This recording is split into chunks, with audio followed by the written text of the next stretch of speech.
Hi everybody, welcome back to another episode of By Design Undivided. I'm very pleased to have with me today David Ennis from Epic Design and Architecture in New York City. The purpose of our conversation today is to talk about crisis as a catalyst for urgent business change and transformation, and discuss the lessons that he's learned going through previous emergencies such as 9/11, the 2008 recession, and what he's learning now through the COVID crisis. Before we begin, I'd like to say at the very top of this that David is recovering from COVID-19 and offer him a very special thank you for taking the time to join us. We're going to talk about his diagnosis and experience a little later, but before we go there, David, how are you feeling right now? How is your family? Thank you very much. Thank you for having me on. And I tell everyone that I feel 100%. I feel great. I don't really feel 100%, but compared to how I felt, I do lose my breath. I'm short of breath a lot, and that might come across here a little bit on our talk. I can't sort of walk and talk on the phone at the same time. Not that I'm doing much of that right now. All in all, we feel very fortunate. We feel very lucky. Every day we hear of someone new, whether it's a colleague, a friend, or an acquaintance who is succumbed to the disease. It's very hard, I can imagine, if you're not in New York, in one of these epicenters, to really understand the human cost of this. If you wouldn't mind telling us a little bit about what brought you to New York and how Epic came about. First and foremost, I got my master's in architecture. I graduated in 1992.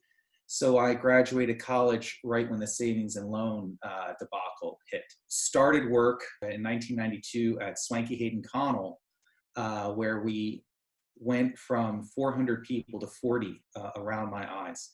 And that was pretty much the most formative thing I could have in my professional life, in terms of just watching the fragility of a business. Fortunate enough also to start working at Fox & Fowl, now FX Collaborative, back when they were just a 40-person firm. I was doing a lot of conceptual design, a lot of early design, a lot of proposal work, the designs for the proposals, competitions, really fun stuff. But at the same time, that was one of the prime movers of 2003, where I decided that on amicable terms and everything else like that, that I was going to start my own firm. Was there any part of your decision to set up Epic in 2003 was spurred by 9/11 at all? Definitely there was a line in my life where there was pre-9/11 and post-9/11. We were very busy, very, very happy with the work we were doing. But at the same time, we realized that there might be more important things going on. The chips sort of fell where they were, and I felt like I was old enough in my career that I could do it, and also young enough that if it didn't work, I could use it as a learning experience and move on. Take us through what kind of projects you were focusing on at that time, and also the growth that you encountered in that post 9/11 period. Let's go 2003 to 2008. I started out like a lot of young architects do, especially in New York City, doing a lot of apartment renovations, interesting office spaces. Did the Museum of Comic and Cartoon Arts offices or gallery space, things like that.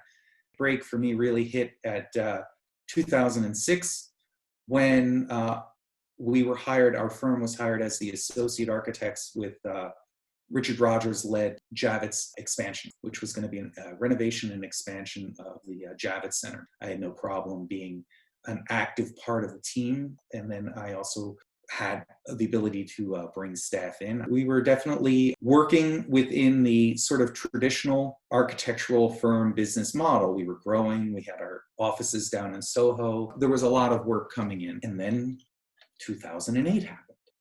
Prior to that, I thought I was well positioned to ride out another recession. I'd lived through the savings and loan recession, the dot-com burst, 9/11. This one can't be any worse than any of those. We thought we could handle it, and our revenue dropped. And it seemed like the right time to rethink our business model. Really, at that point, we reevaluated how we wanted to develop a firm. Epic pre-2008, how, in terms of revenue, staff, what did that look like? And then how quickly what did it transform into post-2008? Pre-2008, it was $3 to $5 million gross income. We had about 15 people on staff. it went pretty quickly down to about three of us. We developed a business model not unlike, I tend to think of it like the film industry, where a client would be sort of the producer and I would be the director and put these groups together based on the film. Would the next film necessarily have that same group? Maybe, maybe not. We really started working on a per project basis where we would sort of put the team together. In 2008, there was the technology allowing you to really do a little bit more remote working. Teamwork was going on with ArchiCAD, where we would do our smaller projects. We'd do 10,000 square foot brownstone renovation here in Carroll Gardens, Brooklyn, or an office in Manhattan, or things like that. We'd still have those going on. But then at the same time, I would either work with a larger firm in a consultant capacity, or I would be able to work with a potential client on a larger project and partner up or collaborate with another firm and sort of come in with them. I got hired by HLW to come in and help with the entry pavilions for the UN campus in Manhattan. In times of crisis and emergency, it forces you to reevaluate everything from the technology you're using to the business practices you have in mind. And out of that, there was opportunity to have conversations you couldn't have before, strike partnerships you couldn't do before. Yeah. You found that to be the case? Absolutely, especially right after. You know, the ability to talk to a firm like HLW, giant firm, really well-respected firm. I'm just some guy to them. And they're going to give me the gateways to the UN, you know, but they were open to that discussion. They were open to that discussion because the business model had changed. How central at that time was your use of ArchiCAD enabling you to make the change that you needed to make? And how quickly then were you able to go from perhaps a fearful position to coming out the other side going, hey, wait a minute, this virtual model, this network model actually is working out quite well? Without a doubt, hands down, could not have done it without ArchiCAD. ArchiCAD allows me and allowed me then to reinvent my business model, to work on a variety of different project types and project scales. The consultants didn't know and care what program I was using. More importantly, and most importantly, I kept the clients happy, whether that client was HLW or the UN or, you know, the guy I was doing his bathroom renovation. Everyone was maintaining a level of comfort in the product that was being put forth. I was able to design definitely a change in the way you had to do business and the way people were going after business. Coming into 2020, where was Epic at that time? How many projects were you rolling on? What were you looking forward to in 2020 before the virus hit? Again, back to always being afraid. 2020, this is going to be a very good year for us.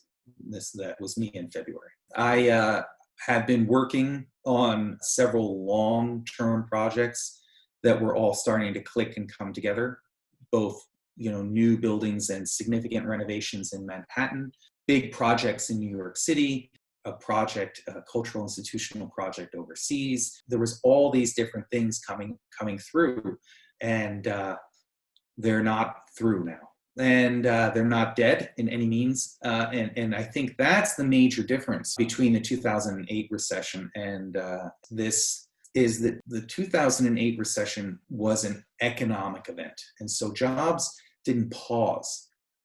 They died. I think what's happening right now is this is global understanding that there's things that are happening and there needs to be a pause. Does that mean that when things restart, they'll be the same as they were? Absolutely, they will not, because, you know, the change is the only constant. But I do feel confident that I'll be an active participant when things start to come back on a lot of these projects. Some will start more quickly than others. At what point did you begin to fall ill? And when did you first start to realize that it could be COVID? Right away. We were... I don't know if you would call it fortunate or unfortunate that my wife and I and my partner, we got sick right away. We stocked up on flu medicine. We just bought a lot of flu medicine and we bought a lot of food and we just sort of stockpiled the house. I remember joking around and texting with my friends and everyone that I've had worse hangovers. It's not going to be a big deal. The second week, it was a big deal. And New York City was really the epicenter, at least at that point in the United States. And it was really scary. My wife had 103.5, and we would, pack her in ice. And I looked at my hands, and my fingers were blue like this. And I thought it was due to oxygen deprivation. I was really having some trouble breathing. And that's when I called the hospital. They said, well, we have to assume that you've got it and that your wife's got it, but you're not sick enough. That was, in the moment, the most frightening thing. To be on the phone with a healthcare professional that's telling you, yeah, looks like you've got the virus, but you're on your own. This one was an eye-opener. This was a real mortality check. But we recovered and are recovering. You'd be surprised how long the recovery process takes. Definitely feel it some days where I just need to just shut down. I would say it's about a 15 to 20 day period of being sick, and then probably a 15 to 20 day period of still being sick. It drives home the sense of family. Since that day, once we really recovered, I make a point every day to reach out to at least one person I haven't talked to in a while, just someone new. Contacted organizations to try and donate plasma and things like that, seeing what you can do to help the next guy. So thank you for sharing that. From a business standpoint, I mean, is that resilient model, that model you put in place after 2008, now allowing you to keep the business together and keep moving forward through this crisis and as we come out the other side? There's a lot of work starting to come in. A lot of sort of early design work is going on. A lot of pre-design type work. I'm getting calls from people to help them out with zoning. Where are we going to be when we're on the other side of this? I hope we're going to be okay.